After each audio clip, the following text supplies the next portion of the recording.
Eu quero falar também da guinada política no Chile. José Antônio Kast venceu as eleições presidenciais e a vitória marca uma guinada à direita, alinha o país com os Estados Unidos. Bastante parecido com a decisão que aconteceu também na Argentina. Vamos então falar com o nosso Eliseu Caetano, que vai trazer um pouquinho mais de detalhes sobre esses movimentos que têm acontecido aqui na América do Sul, na América Latina, em relação a esse pêndulo político, né, seu Eliseu? Bem-vindo. Salve, salve, Evandro Cini. Muito boa tarde para você, para os nossos colegas debatedores aí no estúdio e para todo mundo que acompanha o 3 em 1 aqui na programação da Jovem Pan. Falamos ao vivo, direto dos Estados Unidos, de onde a nossa equipe segue acompanhando aí os desdobramentos e as repercussões dessa eleição que foi para o segundo turno lá no Chile. Mas deu José Antônio Kast, ele é o presidente eleito do Chile com 58% dos votos apurados, derrotando a candidata, sua principal oponente de esquerda, Jeanette Jara, que obteve cerca de 42% dos votos. Como você disse, sim, essa vitória marca a guinada política mais à direita no país desde a ditadura militar lá na década de 1990 e, obviamente, marca agora um reposicionamento do Chile no cenário político sul-americano. Kast é fundador do Partido Republicano, uma figura polarizadora, e ele centrou a campanha dele em temas como segurança pública, controle migratório e combate à criminalidade.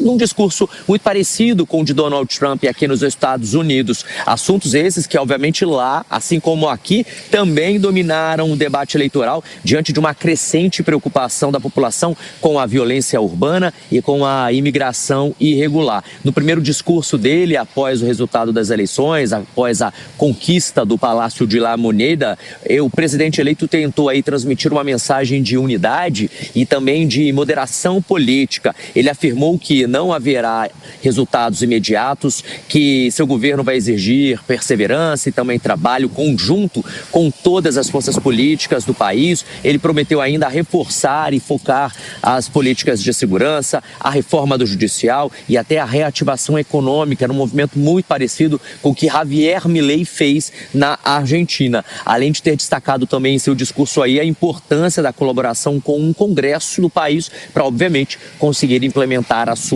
agenda. Apesar das suas posições conservadoras e do histórico de acusações, né? Quem aí não se lembra, Kast votou lá atrás para a manutenção de Pinochet no poder do Chile. Isso foi muito utilizado pela esquerda do país. Mesmo com essa ligação tão forte e tão presente ainda na memória dos chilenos, ele procurou suavizar aí o tom ao afirmar que vai ser o presidente de todos os chilenos e ainda abriu espaço aí para diálogo com forças políticas tradicionais. E como não poderia deixar de ser, diversas autoridades, Cine, no mundo inteiro já se posicionaram, estão utilizando principalmente as redes sociais pessoais e também de seus governos para se posicionar a respeito da vitória de Kast lá no Chile, como o presidente do Brasil, Luiz Inácio Lula da Silva, que comentou publicamente a eleição de José Antônio Kast. Ele expressou aí o posicionamento institucional, voltado à diplomacia entre os dois países, felicitou o Kast pela vitória e ressaltou a importância de um processo eleitoral democrático, transparente e ordenado no Chile. Nessa mensagem publicada nas redes sociais, o presidente brasileiro destacou que o Brasil seguirá trabalhando com o novo governo chileno para fortalecer as relações bilaterais, os laços econômicos e comerciais, bem como a integração regional na América do Sul. Lula ainda sublinhou o desejo de pleno êxito ao presidente eleito no desempenho das suas novas funções e reafirmou o compromisso brasileiro com a manutenção da região como uma, abre aspas, zona de paz, fecha aspas. A manifestação de Lula veio a reboque também de outras manifestações, como Javier Milei lá na Argentina, foi um dos primeiros líderes mundiais a reagir à vitória de Kast. Javier Milei publicou nas redes sociais dele mensagens de felicitação e chamando Kast de amigo, saudou o resultado como um avanço em defesa das ideias de liberdade, ou dos ideais de liberdade no Bloco Sul.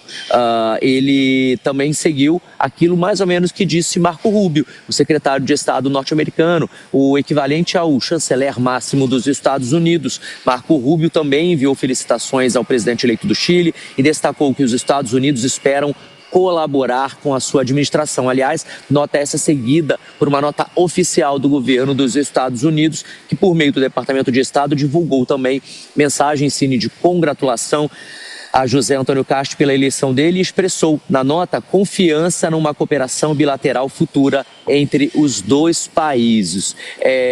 O Chile redirecionando parte do Bloco Sul novamente para a direita e, obviamente, os líderes mundiais felicitando José Antônio Cast nesse momento. Eu volto com você no estúdio. Muito obrigado, viu, seu Eliseu Caetano? Um abraço para você. Ô, Piperno, você se surpreendeu com essa decisão dos chilenos? Não. Por que não? As pesquisas apontavam para isso há muito tempo. O presidente Boric, jovem presidente, inexperiente presidente, não era das figuras mais populares do país. A esquerda chilena errou ao lançar uma candidata ainda afiliada ao Partido Comunista. Isso foi muito mal digerido por parte da sociedade chilena. É importante a gente lembrar que no Chile, nas últimas 6 eleições, em todas ocorreu alternância de poder. Primeiro, a concertação ganhou 4. A Bachelet foi a quarta presidente. Aí ela é uma mulher de esquerda, veio o presidente Pinheiro de direita, a Bachelet de esquerda volta, retorna o Pinheiro de direita, veio o Boric de esquerda e agora o Cast, o mais direitista da história, dessa história democrática. É chamado por alguns de ultraconservador, né? Sim, ele tem um irmão que foi ministro, que foi general na época do Pinochet, o pai dele era um defensor do nazismo e ele, obviamente, está tentando moderar as suas posições. Deu para perceber, inclusive, no discurso após a vitória, né? Porque ao longo da campanha ele trouxe manifestações mais contundentes em torno de problema de imigração, contra a criminalidade, etc. E também numa crítica mais dura à oposição chilena, à oposição a ele nesse caso, tá? Mas depois que ele venceu, ele já usou um discurso um pouco mais moderado, de união de forças, para conduzir o país a um novo momento. Piperno, desculpa te interromper. Imagina, agora o Chile é diferente. Hoje, por exemplo, onde é que o Cast estava? Tomando um café com o presidente Boric. Tem fotos aqui, inclusive no Twitter do presidente Boric, né? Enfim, recebendo o novo eleito. É assim que tem que ser. País civilizado, governante civilizado, age assim, mesmo quando perde. Como é que você avalia, hein, Alangani, essa guinada que se dá agora? Embora seja uma tradição, como menciona o Piperno, né? Você tem, de fato, esse pêndulo ali no Chile em relação à direita e à esquerda, mas como você avalia a escolha dos chilenos nesse momento em que outros países, não só aqui da América Latina e da América do Sul, mas também na Europa, resolveram olhar para líderes conservadores ou ultraconservadores, enfim, como uma solução para os problemas dessas regiões? Olha só, Evandro, eu vejo que a direita ela tem transmitido melhor uma solução de mundo real para a população. Então ela traz à mesa problemas reais. Olha, tem um alto desemprego no Chile. A taxa de desemprego no Chile é próxima de 8,5%. Dificuldade de crescimento econômico. São problemas que afetam a população. Não só isso, segurança pública também. Então, em vez de você ali ficar naquele discurso mais ideológico, você fala o seguinte, olha,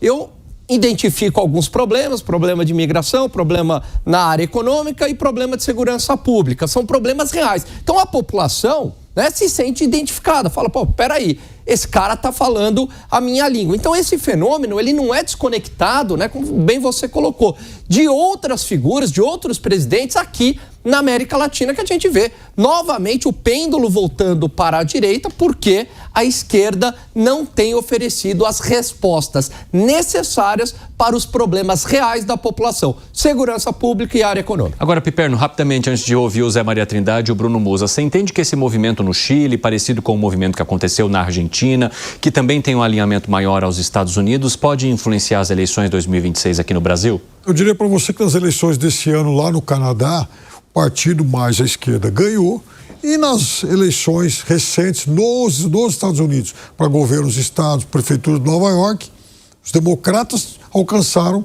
uma grande vitória. Eu quero dizer para você o seguinte, as oposições, à exceção do Canadá, as oposições elas têm vencido sim em muitos países. Agora, isso também não é algo que aconteça automaticamente. E você, Bruno Musa, como avalia? Bom, vamos lá. Tem alguns pontos importantes aqui. Quando a gente fala sobre imigração, do discurso do Cast, é um discurso que está alinhado aos movimentos de hoje em dia. Veja, enquanto vocês estavam comentando aí, acabou de sair uma notícia que o Macron, por exemplo, anulou agora, cancelou os eventos na Champs-Élysées no final no Réveillon, no dia 31, porque diz que não consegue mais controlar um eventual ataque terrorista depois da mais um triste evento que aconteceu antissemita lá na Austrália. E aí a gente está vendo, por exemplo, o Keir Starmer, que eu fiz um vídeo dedicado a isso, por isso eu estou com os números na ponta da língua, na Inglaterra também, que é um cara de esquerda, se voltando agora para um discurso anti-imigração, uma vez que o partido de oposição vem ganhando e muito disparado nas pesquisas com o discurso anti-imigração. Isso está tomando corpo, o pêndulo começa a voltar e a gente vê aqui na América Latina da mesma forma. O Chile vem recebendo bastantes venezuelanos, por exemplo, a criminalidade dobrou nos últimos 10 anos no Chile, e aí, obviamente, as pessoas estão cansadas disso. Aqui no Brasil, um pouco do mesmo. Agora, um dado que talvez os números, na minha opinião, eles são mais difíceis de serem refutados. Quando nós analisamos, por exemplo, desde 2014 até hoje no Chile, então a gente pega o período que, como o Piperno muito bem colocou, tiveram os governos mais de esquerda, de Bachelet, e depois mais esquerda do Boric, né? A gente vê que a renda per capita no Chile, acompanhada pela inflação, né, descontada a inflação, melhor dizendo, ela cresceu numa média de 0,9% ao ano, ou seja, é praticamente estagnada.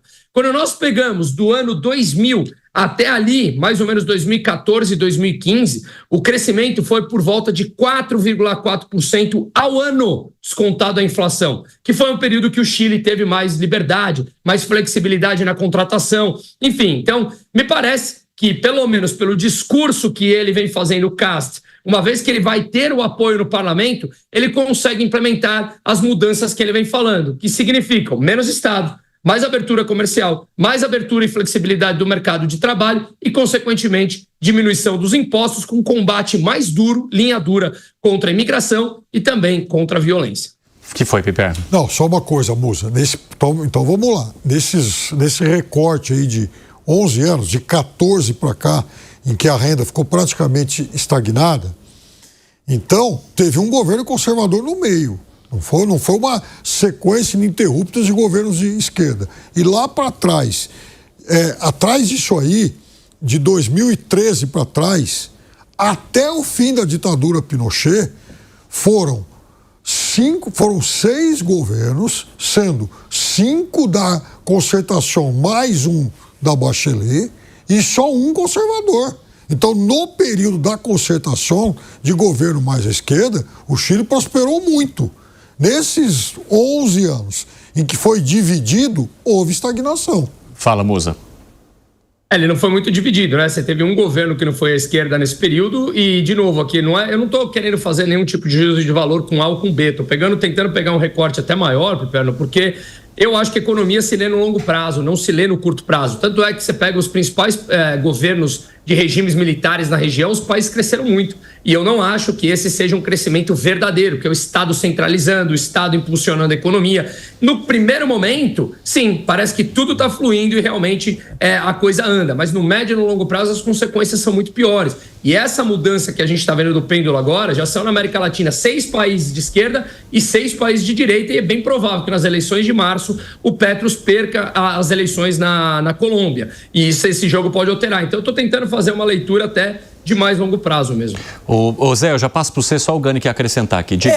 A ditadura do Pinochet, ela foi diferente em relação à economia, em relação às demais ditaduras aqui da América Latina na questão econômica, Evandro. Por quê? Porque nas outras ditaduras havia um grande protagonismo do Estado. Então, isso que o Musa falou é verdade. Então, era um crescimento meio anabolizado, artificial, mas que deixou muito problema lá na frente, problema de dívida, problema de inflação, desse protagonismo do Estado também, essa ideia, né, desenvolvimentista. A ditadura do Pinochet, pelo menos na área econômica, e aí foi muito curioso, foi uma ditadura que permitiu liberdades econômicas. Então fez uma série de reformas liberais. E essas reformas liberais, elas acabaram tendo impacto à frente por décadas, porque são reformas muito importantes. Reforma trabalhista, enxugamento de gastos do Estado, modernização do Estado, redução de impostos. Então, provavelmente, Piperno, esses governos também mais à esquerda tiveram o mérito, lógico, de manterem todas essas reformas, mas foram, lógico, que foram ajudados por essas reformas feitas lá atrás durante a ditadura do Pinochet. Quer acrescentar algo, Piperno, em relação a esse comentário aqui do Gani? E aí eu já passo para vocês, vou receber o pessoal da rádio. Fala, Piperno. Então, só uma coisa, para a gente não se perder em relação a isso. O Pinochet sai em 89, né?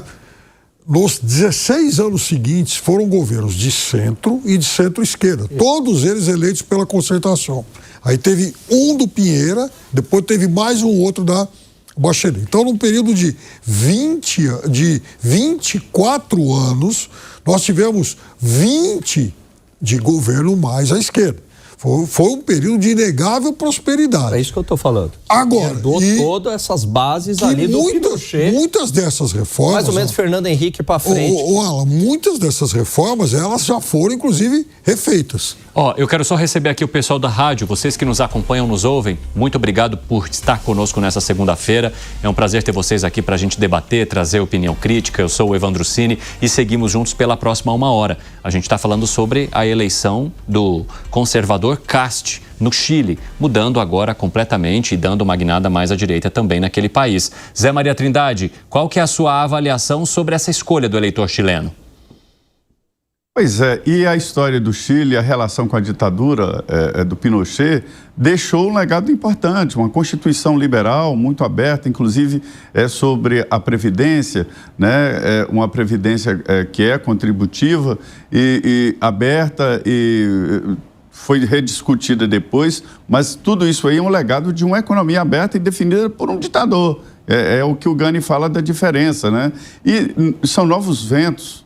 O Brasil está meio ali que isolado, ainda com um governo de esquerda, um governo progressista, porque esse novo caminho está percorrendo, veio da Europa, para Estados Unidos e chegou aqui, está chegando aqui. É um momento em que até os defensores de regimes de esquerda estão repensando, e aí, o que fazer? Eu acho que chegou mesmo um momento de repensar defesas antigas, defesas que não dão certo para a economia e acabam danificando a vida do país e o futuro. A grande preocupação do Chile foi sobre migração, né, e isso inclui Venezuela, e violência, porque lá eles estão atribuindo uma coisa à outra, né? E você quer saber aqui no Brasil o que acontece? Vai lá na divisa, vai lá em Pacaraima, vê a violência, vê como estão os presídios lá em Pacaraima, vê como estão as casas de saúde, as escolas públicas tomadas por venezuelanos e tal, e a violência, praças públicas ocupadas, incomodando muito e tal. O Brasil é muito grande, a gente não sabe o que eles estão passando. Eu recebo relatos aqui. Então, o Chile viveu isso de perto. Então, o discurso de segurança pública, o discurso anti-migração, ele vem mesmo mais da direita. As economias têm que se proteger. E é um novo vento que passa pelo mundo inteiro. Eu acho que nós estamos agora num limiar de mudanças de relações internacionais, e a grande novidade é, de novo, as barreiras fechadas, né? A gente pensou que o mundo ia globalizar produtos e globalizar as pessoas, e agora está tendo um retrocesso muito grande.